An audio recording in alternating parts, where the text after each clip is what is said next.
process in the Michael Brown case, and now I'm calling for his immediate resignation as a prosecutor. Oh, no. Fred, you have no conception of how important the grand jury is. If you don't make a deal before there's an indictment, you're in another realm. Any plea deal you make is going to be through the roof. You're not going to get such a good deal anymore. People do not know the impact of an indictment once it hits someone.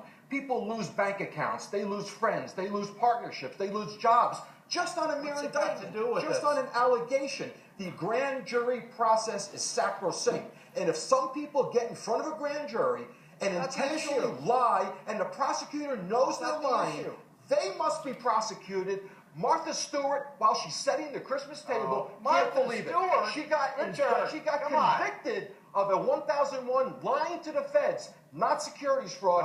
These people are going to walk. They should all be indicted. All these people who lied in front of the grand jury. Okay, so Avery, why do you disagree so vehemently against what Richard is saying? Because he's talking about not only should the prosecutor be should be fired or resign, but that people who are perjuring themselves should be punished as well. Yeah. Do you disagree that it undermines the whole process of the grand jury? Let's dial it down. My view is, and Richard's not going to disagree with this. Fact is that every day in courtrooms all across America, people are not telling the truth.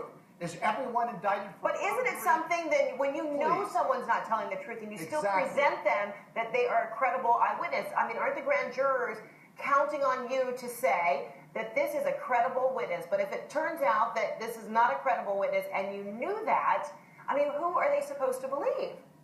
The grand jury has the obligation to make its own independent assessment. And the reason I think that the other argument that we indict everybody and throw the prosecutor out totally misses the issue that prosecutors have discretion. If you're going to indict everybody, you're going to shut down our judicial system. I think, and again, I'm saying this respectfully, it's nonsensical. The fact is that McCullough had to make a judgment.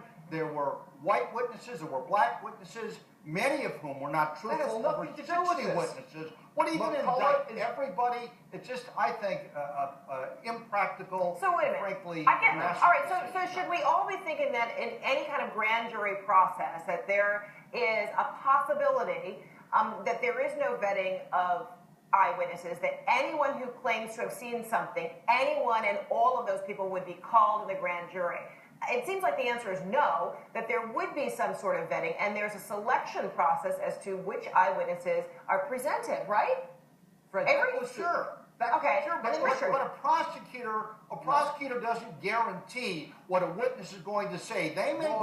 Prosecutor may believe that a witness is not being truthful or shading the prosecutor states, but the grand jury makes the decision. Okay, go Richard. If the prosecutor states, I know this witness lied in front of the grand jury, that witness is like a loaded gun at someone, and that is attempted murder. And if a witness goes in front of a grand jury and intentionally lies to deceive the grand jury, that person must be prosecuted. And it's unbelievable. Know that here. It's out. He's saying, I know these witnesses lie. They have to be prosecuted. It happens every day. Wow. Doesn't matter.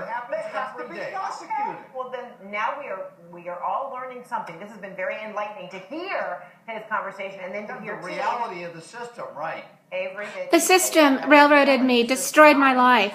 All right, Richard, Avery, thanks so much. Thank you, CNN, for showing the problem We all got Christmas colors on. in America. Wait, we didn't call each other. I want you to know that.